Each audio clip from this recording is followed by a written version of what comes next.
If you're in high school, this video might be the most important thing you watch all year because let's be real, most students have no idea how to actually play the game of high school. They go through 4 years just following the default path, taking classes without a clear plan, joining ECs just to check the boxes, and third, thinking that good grades and a few leadership positions will automatically get them into a great college. And then senior year comes around, they apply to their dream schools and boom, rejection after rejection. I see this happen every single year. Students who are smart, hardworking, and think they did everything right, but still get rejected from the schools they wanted. But here's the thing, you don't have to make that same mistake. These are the same lessons we've taught our own clients and help them get into Ivy League and top 20 schools. So in this video, I'm gonna break down exactly what high schoolers need to understand now, whether you're a freshman, sophomore, junior, or even a senior playing catch up. If you want to set yourself up for success, this is the game plan. So let's get into it.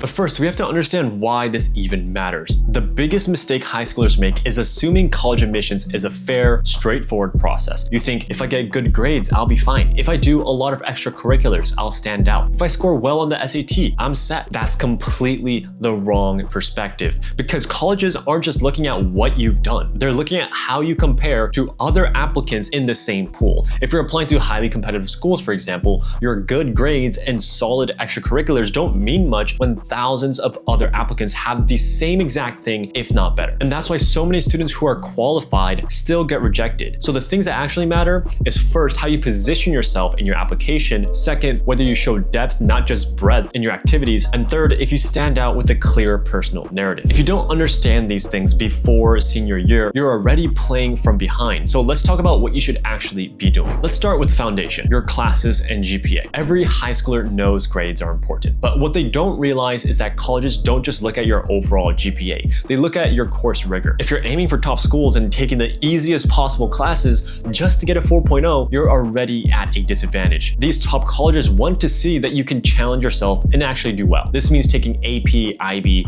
or even dual enrollment classes if they're available at your school. But rigor isn't enough. You also need an upward trend. If you had a rough freshman or sophomore year, what matters is whether you showed improvement. And if your GPA isn't perfect, your job is to offset that weakness with strengths elsewhere, which brings us to most students treat extracurriculars like a grocery list. I need leadership? Okay, let me become club president. I need volunteering? Let me do some community service hours. I need research? Okay, then let me just email a professor and ask for an internship. And then they wonder why their application looks like everyone else's. If you want to stand out, you need to stop checking boxes and actually build something unique to you. Here's how. First, instead of joining a club, start your own initiative, something with real impact. Instead of just doing an internship, create a personal project that showcases your skills. Instead of doing what everyone else is doing, carve your own niche and become known for something specific. For some examples, if you're into business, you don't have to just do DECA, right? You could also launch a real business, even if it's small. If you're into writing, don't just join the school newspaper, start a blog, build an audience, and create content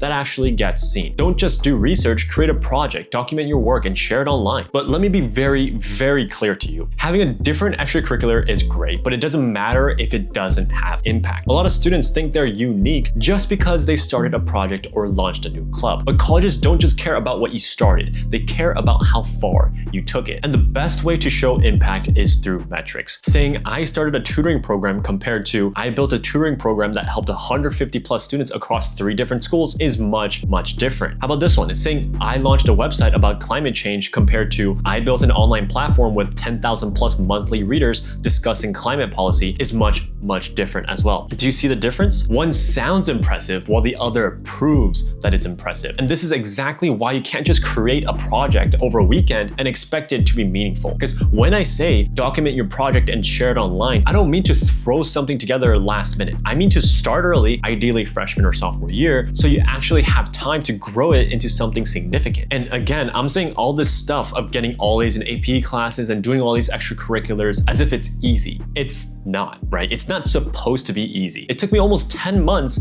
I think 8 to 10 months to get to 1.5 thousand subscribers and another 6 months to finally get to 10K subs. But you know what? If you put in the time and effort, you can learn the skills to create projects and document things online and gain traction. To have truly unique applications is to build something no one else can build. Well, at least if they tried, it'd take them years, right? So depth over breadth every single time. That's what makes colleges take notice. Now, by the time senior year comes around, around, the biggest challenge isn't just your GPA or ECs. It's how you package them all together into a compelling narrative. Because the reality is that the colleges here aren't just admitting students. They're trying to build a class. They don't need 500 more generic, well-rounded students. They need people with a clear passion, people who bring something to the table, and people who can tell a compelling story about why they do what they do. So if your application is just a list of grades, test scores, and random activities, it's forgettable. The strongest applicants craft a narrative that makes them stand out. So if you're in high school, you have two options. Either you go through the motions, follow the default path, and hope for the best, or take control of your future. Be intentional and play the game the right way. Because the students who get into top schools aren't just working hard, they're working hard on the right things. This is what separates good and exceptional students. So go make it happen. Peace.